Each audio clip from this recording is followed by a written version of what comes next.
Welcome to it, sports fans. I am MKT. This is the MKT Show. Gareth Cliff Central Sport. It is Friday, which is nice, 18th of December. Not really big on Christmas. I had two people send me messages. You know, people always say, oh, everyone on social media is asking me. It was literally two people asking me, hey, how come you don't talk about Christmas and such? Now, I'm not really into it. I'm not really into the whole Christmas thing. And if you don't listen to Cliff Central, I'm not really into gifts, I'm a little bit old to get. I always feel like I'm too old to get gifts. Like anything I want, I'm 34. Like what could you buy me that I don't have enough money to buy for myself, Not really into cars, like I like skiing and snowboarding. I don't know if anybody's gonna give me a 60 grand or $6,000 ski trip. So you can't really give me a gift. So I'm not really into Christmas. Like Christmas isn't really about anything else. I'm not a religious guy. So, yeah. So people asking me, no, there we go. I've cleared it up for you. There's no difference to me between March and Christmas because I don't like presents. So other than spending time with my family, which I like to do all the time, I don't get the hype with Christmas. But then again, whatever. If you enjoy Christmas, you like the holiday season, good for you. Each to his and her own.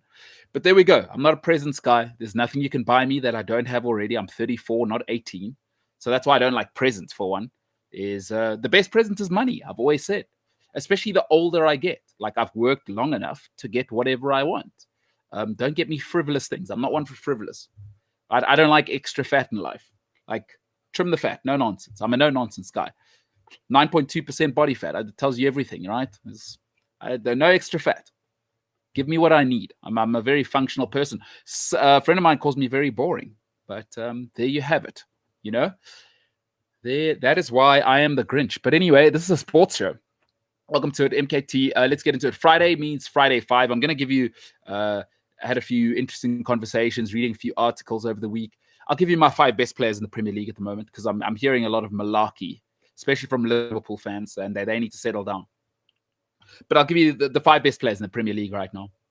And I don't think it's close. These 5 are that they've separated themselves from everybody else. So give you that. And then, if you don't know, I love Test cricket. And so I will get up early tomorrow just before I go training to watch Australia, India. But I have a problem with what's going on there. I'm old. Like I said, grumpy old man out on his front lawn. Hey, get off my front lawn kind of thing. I feel like I'm getting older and more of my life is about here's what I like, here's what I don't like. And I'm not willing to negotiate. So tell you what I don't like. And I love Test cricket, but I've never liked this sort of concept that they got going. But I'll get into it. All right. MKT inspires on all social platforms. Otherwise, it is Cliff Central Sport, Cliff C Sport on the tweet monster. Let's get into it. Friday 5. 5 best players playing in the EPL right now as of the 18th of December 2020, the COVID year, at number 5. So he's the greatest Asian player to ever play the game. Nakata might be, if you know who the Japan guy was, he's easily the best Asian player to ever play the game, though. He's gone global, and it wasn't just a marketing tool. He's gone global, plus he's genuine world class. There's no arguing that this guy is world class, right? He's reshaped Tottenham Hotspur. He's become, I think, their best player. He's possibly their best player they've ever had. Outside, I mean, you got Paul Gascoigne, but Gascoigne was short, right? And I loved David Ginola, but I think this guy he's well on his way to being the best player they've ever had. At number 5, the one and only Korea's finest. I mean, they say he's the biggest pop star in Korea, and we understand how big K-pop is. Samsung is, Kia is, but they say you go to Korea. I unfortunately haven't been yet. Cannot wait to go there. But he is the star, right? He is the guy, the product. And probably the greatest thing outside of Kia and Samsung they've ever exported from that great nation. At number 5, I think Son Heung-min is absolutely unplayable. And by the way, not just talent, puts a shift in. That's very, very rare. Think of all the greats. Ronaldinho didn't love to put a shift in. Messi, you love him, doesn't put a shift in. Cristiano Ronaldo doesn't put a shift in. You know, these great players, they expect a little bit of, hey, I'm so good, give me a break. This guy, don't give me a break, I'm all over it. And it's always great in terms of leadership when your best players are the hardest working. Number 5, Son Heung-min. At number 4, listen, when Hull let him go, it was £8 million that he went to the Merseyside for. Tell you what, he's got the second most assists behind Kevin De Bruyne, I believe, in the last 2 seasons. He's been unbelievable. He's been a revelation, possibly one of the greatest money for value purchases that this club's ever had. I think there's a few others throughout the Premier League, but he's been unbelievable. He could probably win a few more titles. If he leads the team to 2 or 3 titles, then he starts to get into the legendary sort of echelon. But he's been sensational for the last 2 years. The work rate's unbelievable. What I love is he's not just work rate, because some people say if they work hard, you kind of give them a break on quality. But his delivery is just sensational. He's reinvigorated the left back position within the English space, the British space. He's as good as it gets. Personally, I like Tierney a little bit more if you're asking me for a starting spot. But in terms of what Jurgen Klopp wants to do, this guy is perfect. Going forward, sensational. The energy, sensational. And he puts in a shift and he's rock solid, right? He'll put a tackle and he's typically Scottish. He's not letting anybody get away with it at number 4. The terrific, or as they might say in Scotland, the terrific Andy Robertson. He's been unplayable really for 2 seasons. And he gives you great. Now he's started to get into a nice echelon, that sort of Danny Alves kind of echelon is, although that's probably going too far, because one thing he can't do. So the limitation with this guy is he can't invert, but vertically he's up and down and is sensational. And his delivery, David Beckham-like, and on the ticky, right? Terrific dead ball defense as well. Andy Robertson has been brilliant over the last season. At number 3, outside of the man who had this position named after him, English and British football has never seen a man of this quality and game understanding and ability in this position. Now, I've argued with people that I think he may be getting into that space with Makelele. But I think since he's been moved back to his position, he's shown once again, he's certainly the greatest in the world as it stands. I think Sergio Busquets has fallen off. He's definitely the best in England. And I think after Makelele, who had the position named after him, this guy is the best that you've ever seen in this role. And and the physicality, his speed is just out of this world. He can do it all. And he gets around, smart player. He doesn't get carded that often. So what it tells you is he's always in the right place. The fact that he's athletic is a bonus. Smart, humble. I mean, what I love about a number 6, if you're invisible at 6 and your team is functional, Sergio Busquets, Makelele, Xabi Alonso, Toni Kroos at Real Madrid, what you want is for them to be a metronome, not the main player. You want to be invisible in that libero role and just be functional and then do the dirty work. At number 3, I think the best player in the Premier League, or the 3rd best player in the Premier League right now, N'Golo Kante. No one's close. Because no other team has that, right? Is he can give you everything. Slightly blunted probably on the technical side. So in transition, it can be a little bit of a problem. But one thing Conte can do is he can beat the lines as well. If you try and press Chelsea or France, Conte is happy to run by you. So he's got that confidence to go by you and carry the ball and break the lines that way. So I think he's the 3rd best player in the Premier League right now. And you can't give me another guy who can go box to box and be a rock solid number 6 like that. And I've said, if you can't win the midfield battle, you can't win at all. So for me, I think what Conte's performances have done is now it's cleared things up, right? It's all about Lampard. If you're a Chelsea fan, you cannot blame the personnel because N'Golo Kante has that midfield on lock. You're not worried about not being able to dominate physically, get to tackles, have people protecting the back four. Now that's not a concern. It's now a Frank Lampard problem. If there are any problems at Chelsea, it's a Frank Lampard problem. Conte has been unbelievable. He's the 3rd best player in the Premier League at the moment. At number 2, he's the current best. He's the current Premier League player of the season. He's when he gets going, 2-footed, unplayable, set piece delivery. He's got that early delivery as well. Very much in that Juninho, David Beckham type of early delivery. Ball beats the man, and you've seen how he does the blind pass. Paul Pogba delivered a beauty last night, which I think is now this guy's speciality, right? The blind pass from the sort of that 45 angle top of the D, right? At the pin of the D. This guy's the guy in English football right now. Is there anything he can't do? You put him in the 8-10 role. He floats around. He's got the freedom of the park. I think he's the second best player in the Premier League at the moment, and deservedly, I think, won a player of the season last season.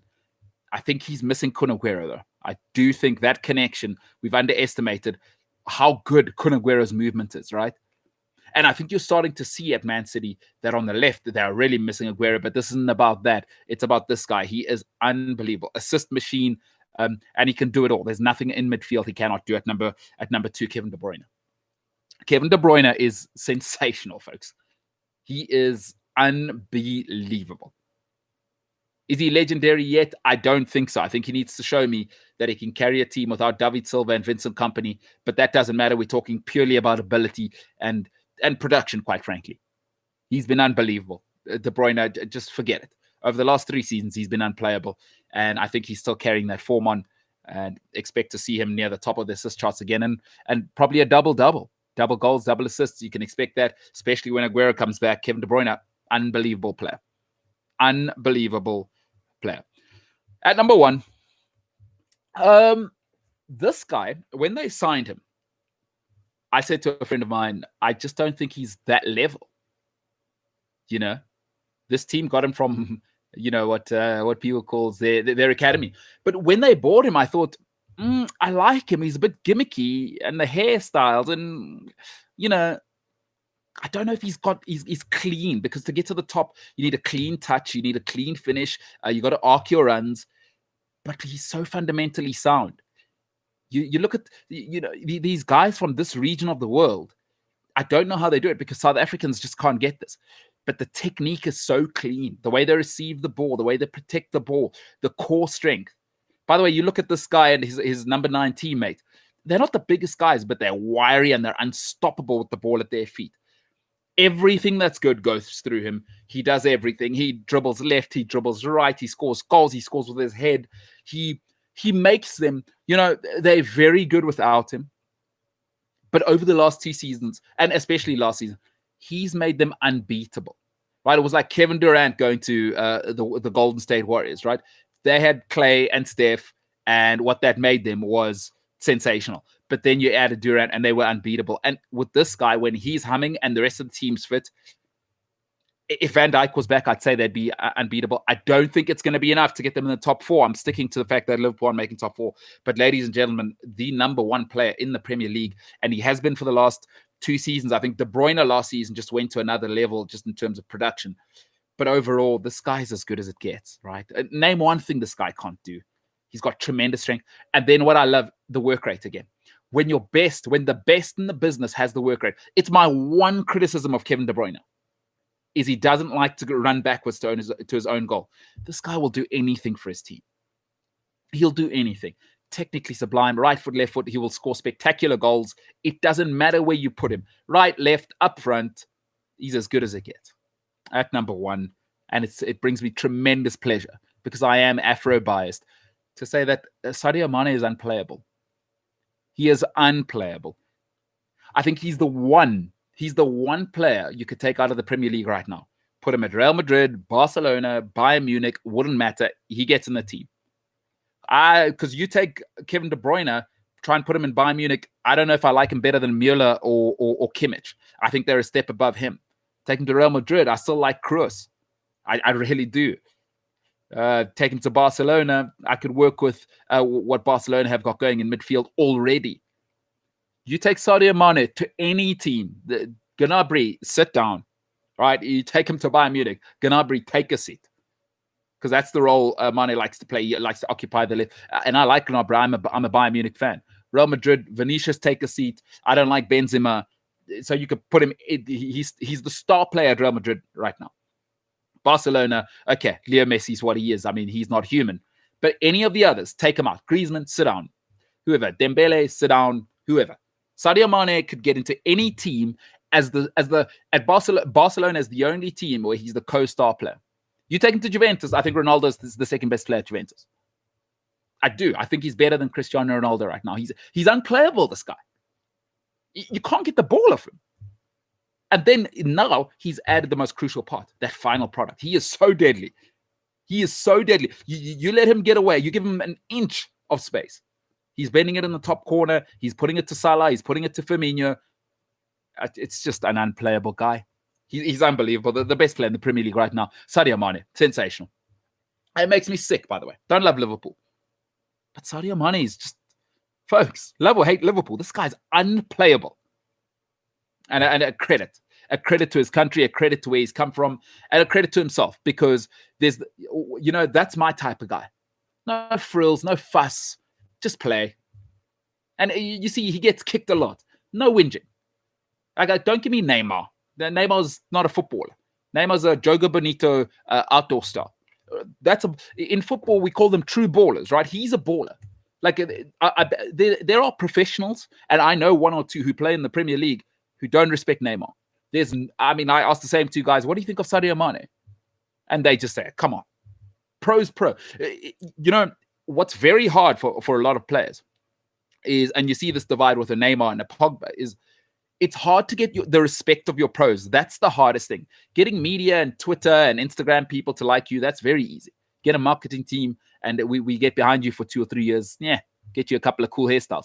But to get the pros on your side, and for the fellow professionals to respect you, and not go talk in public, but there's that, game recognizes game. Sadio Mane is widely respected as the best in England, and credit to him. No frills, no fuss, gets kicked so much. Reminds me of Eden Hazard a little bit. Hazard used to get kicked probably the most in the Premier League. Get up, play. No whinging. There's too much whinging with other players. I go to Arsenal, Aubameyang cries too much.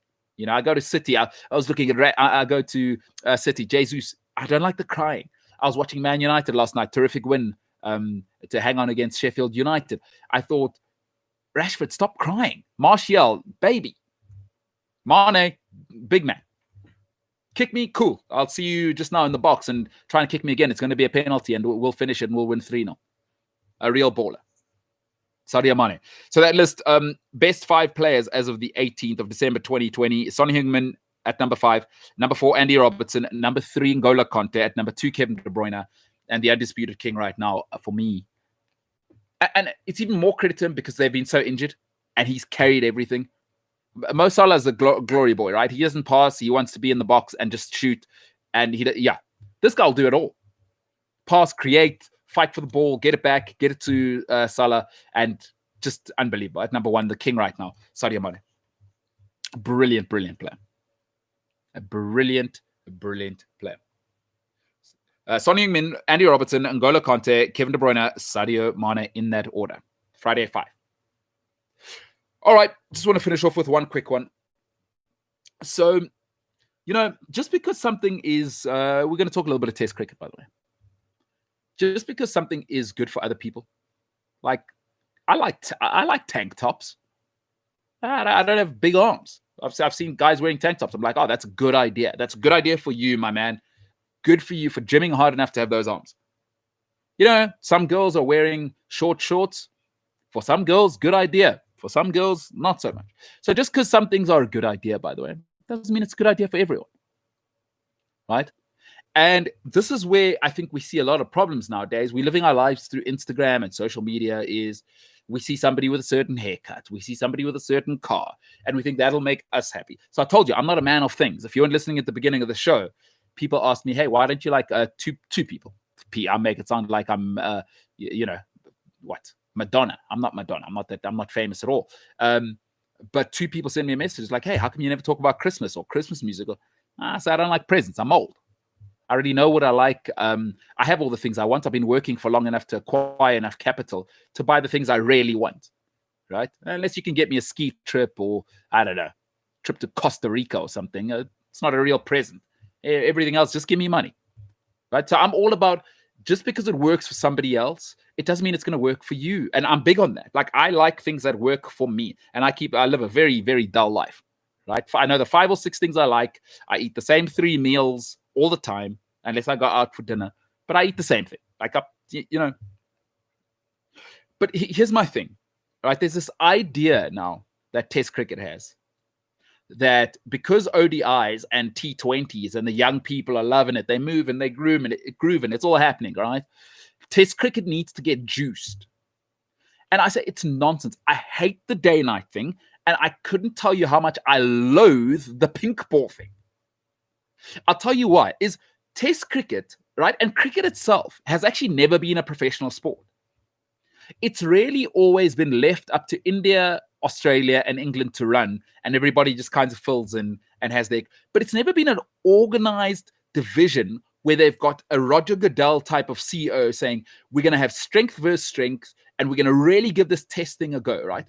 It's really been, Ashes, okay, and then India will play wherever that's playing. That's big money. But you've never given Test cricket a proper chance to be on its own and really run as a dog, as a professional sport. So why are you trying to change it now? Because you don't even know the potential of the sport on its own. Because I think Test cricket is a separate sport from ODI cricket and one-day cricket. But Test cricket's never been given a chance, because as soon as one-day cricket came about, everybody said, okay, go with more exciting. And I've always thought this, and I've said it to many people before. Just because something feels good, it doesn't mean it is good. There's something called empty calories in life. And listen, I don't care how much you like one-day cricket. Deep down, that's a bastardized version of Test cricket. And T20 is, pajama cricket as far as I'm concerned. Great product. I'm not saying don't have them. They're necessary. They are necessary. But real cricketers can play Test cricket, one-day cricket, and T20 cricket, right? Why do we need Test cricket? We don't need to make cricket more exciting. And let me tell you why. Because here's what's happening in the old people's brains who run cricket, the amateurs, is they think, okay, that's what the youngsters are doing. Let's pander to them. No. What I say is leave one-day cricket and T20 cricket to young people. That's great. Hey, make it jazzy. Pitch up with Kanye West. I don't care what you do with one-day cricket, T20 cricket. Test cricket is an old man's product, right? And by the way, personally, if I'm running cricket for Test cricket, I say, I don't care about young people, because you know why? Young people don't have money. So they're not going to come to Test matches anyway. And if they do, they're sitting in the cheap seats and they don't spend money on food. So leave Test cricket as it is, and let's make Test cricket a strength on strength. So I'm tired of seeing Australia playing the West Indies, and stop worrying about stuffing your stats, by the way, right? Like, we've got too many players now that got to 8, 9, 10,000 runs. It's silly. Just play 4 teams. That's all I care about. All right? India, England, Australia, South Africa. Those are the 4 teams. I want those teams playing each other often in Test cricket. The rest, I don't care, actually. Just play SAA against West Indies and Sri Lanka and whatever, and Australia A. Who cares?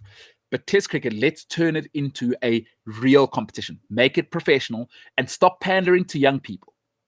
Because young people can't afford subscription fees. They won't pay for food at games. They can't afford 5 days of Test cricket. They're not going to go across the world, right, to go with their team. Young people don't have money. Let them watch on their phones when T20 is on. Sell that to them. Sell ODI cricket to them. But stop tampering with Test cricket when Test cricket has never fully functioned at its peak. You don't even know what Test cricket is as a product, and you're tampering with it. It makes no sense. So you're never going to know the potential of the game. And don't give me it's falling behind ODI cricket. Don't give me it's falling behind T20 cricket. It's not. But what you're making, it's what they call it's a correlative error, right? It's a cognitive dissonance, where you're thinking, oh, Test cricket, ODI cricket, and T20 cricket are linked. They are not. Let me tell you how I know that. David Miller is an unbelievable T20 cricket player, unbelievable ODI player. He's dog show in Test cricket. Dog show. What it tells me is it doesn't translate. I'll tell you what does translate. Test cricket, go and look at all of the guys who are brilliant batsmen and bowlers in Test cricket. They are brilliant in every other format. So the problem is you put T20 at the middle and you think that's the money. That's the money. The only problem is you've never tried with Test cricket, so we don't watch. And I say we, I mean older people. It's because you've got to give me a product to watch. I'm tired of watching South Africa play Pakistan, Sri Lanka, and Zimbabwe. I don't care. I'm sorry. Elite sport is not recreation. I want to watch Australia, India, and South Africa play each other. Australia, India, England, South Africa. That's all I care about. Stop thinking Test cricket must replicate ODI cricket and the pajama stuff in T20 cricket. It is a product for old people, and we will watch, by the way. And old people, you know what they do is I'll take my wife. Young people, you know what they do? They drink cheap booze in the car park, right? Hopefully you're taking an Uber nowadays. They drink cheap booze in the car park. They arrive at the game already drunk. They'll buy 2 beers while they're there. But I tell you what, us people who have been working for a couple of years and slightly older people than me, he'll bring his wife. They'll have a bottle of wine. They'll have 2 meals. They'll buy memorabilia. It's a different consumer market. But make Test cricket a competition. I'm not coming to watch. Honestly, I mean, I will as a diehard, but I'm weird. I'll watch Pakistan, Sri Lanka, Zimbabwe. I'll go and watch South Africa play that. But I don't want to watch it. It's not a product. It's a recreational game. It's an amateur Sunday league game. ICC, and I'm sorry, I will not give him a break. I will not give Dave Richardson a break. He ruined Test cricket for the foreseeable future, 10, 15 years. And I believe by ruining Test cricket, he's ruined the rest of cricket because when he sold cricket to England, Australia, and India and said, you guys can do whatever you want, it's a mess. There's no parity now. 5 Test match series is only what? Ashes, and then whenever India play Australia, is that it? Even this, I think, is a 4-match series. You don't need to juice up Test cricket. What you need to do is run it professionally and run it as its own sport and stop trying to sell it to young people. If young people don't want to watch, I don't care. They don't have any money. Stop correlating YouTube numbers. I work in the business. I understand how the digital reality versus the actual on-the-ground sort of brick and mortar consumption. There's a huge difference to the demographic and the patterns. But you know what old people at the ICC have gone is, oh, wow, look at the YouTube numbers for Dwayne Bravo when he takes an unbelievable catch at the IPL. Okay, yeah, let's make T20 there. That's the reason we're losing people in Test cricket. It's not. The reason is you're putting on a dog show product. T20 is never going to be rubbish. You know why? Because you don't need much skill and you don't really need to run it. The West Indies are competitive against Australia, right? The West Indies are, I don't know, correct me if I'm wrong, they're probably the best T20 team in the world. West Indies or England, right? Put the West Indies against any of those 4 teams, India, England, Australia, South Africa in Test cricket, and it's 3-day test, 2.5-day test. They can't compete. So stop putting them there. Put them for the kids. I don't care. T20 ODI, that's all throwaway stuff. Put it over there. Now, and then let us old heads watch Test cricket and actually make it a product. Please get professional. So I hate the pink ball and I hate the day-night thing. It's terrible. It's not an innovation. It's going backwards. You don't need it. What's it adding to cricket? It's not adding anything. Explain to me what playing with the pink ball, which actually does give a little bit more juice, by the way. I've watched it enough now. It really gives the bowlers an advantage. But I don't understand. What is it adding to the product of cricket? If I want to watch cricket at night, watch T20. Watch ODI. Like, I'm not going to go. Old people aren't going to go more at night. And if young people don't want to come to ODI, to Test cricket, by the way, who cares? Old people, listen, Test cricket in Cape Town, I lived in Cape Town for years. Rubbish teams, full every day. And old people, because it's expensive. If you're in America, it's about $10, $20 a ticket, and beers are $5. So it's not cheap to be at a Test match, right? So you don't want young people anywhere. I believe you need to keep riffraff out. And Test cricket should stay by its very nature exclusive. And I think you'll see the crowds come back once you make the product exclusive as well. Stop playing West Indies. Stop playing Sri Lanka. Stop playing Pakistan. I don't want to watch it. I don't want to watch Zimbabwe. I don't. Now, play those teams against each other. Those tier 2 teams, play them against each other. But play the top 4 and just have that on rotation and have Australia in South Africa every 2 years and vice versa. I mean, between those 4 teams, you can really rotate those series really, really nicely. That's what I think. I'm sorry. Until the other guys get their act together, I don't want to watch them. But I also don't want to watch night cricket. I don't want to watch pink ball cricket. It adds no value to Test cricket. And it's the old people up there who have no idea the difference between digital consumption and brick and mortar consumption. It's pathetic. Cricket doesn't need juice. Or Test cricket doesn't need juice. It just needs not have rubbish fixtures that are 2.5-day test matches. That's all it is. And by the way, here, just to finish off, more is not always more. In test cricket, actually, less would be far more. Less cricket, more quality. That's what I care about. I want to listen. You be honest. You bring, so you rotate over the next. If I said to you as a cricket fan, over the next 6 years, right? Every second year, you're going to get Australia here, you're going to get India here, you're going to get England here. Hey, you know what you get in between? Biannually, you're going to get your team in England, in India, playing Australia. Don't tell me you're not watching that. And if you're not a cricket fan, that's okay. Go and watch. And listen, both are necessary. But you're watching when India play. You're watching when Australia play South Africa. And you're watching when all those top 4 teams play. I'm watching now. It's India, Australia. The time's unbelievably inconvenient. And I love to sleep. So test cricket, let's get it right. But please, the pink ball thing, throw it away. I don't like gimmicks. It doesn't. And unless it added something to test cricket, but it adds that much. Pink ball, night cricket adds 0 to test cricket. Get the product right. And Dave Richardson, this is all on you, by the way. I'm still going to be critical of Dave Richardson. It is all on him. He sold cricket out and I believe ruined all of cricket by not being strong enough to tell India, Australia, and England that no. We don't care how much money you bring in. It is my job as Dave Richardson to work towards parity. Right? That's what it's about. Parity. There's a reason the English Premier League works. There's a reason the NFL works. Parity. Everyone's got money. That's what you want for competition. You're going to get natural dynasties, but you ideally want parity. Right now, there's only 4 teams that matter in cricket. And with the way the Proteas are playing, you might even say 3 in Test cricket. That's not good. Because if you can play Test cricket, you can play one-day cricket, you can play one-day cricket, you can play T20. But it doesn't work the other way, by the way. Correlation, causation, right? Is if you can play T20, does not mean you can play one day. And if you can play one day, it doesn't mean you can play Test cricket. I can give you a lot of examples. But anyone who can play Test cricket can play all of them. And if you don't look after Test cricket, you're ruining the rest. That's my opinion. I really don't love it. Don't love the pink ball thing. But my God, do I love Test cricket. And I'm happy that it's back. And by the way, what a cracking test. Oh, Aussie's in big trouble. That Cummins is special, though. Cummins is special. He's an incredible bowler. And listen, Kohli is going to have to blame himself if he loses this test match. Right? Virat, it's all in Virat if they lose it because they got the spinner going well. I just don't see how Australia win this one. If Australia wins this, it's all on Virat. Number one, he got himself run out. And I think there was no need for that.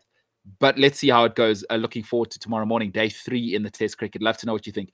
At MKT Inspires on all social media, Cliff Central Sport, the MKT Show. That's Gareth Cliff. I'm MKT. Folks, for today, you've been with us the whole week. Good job.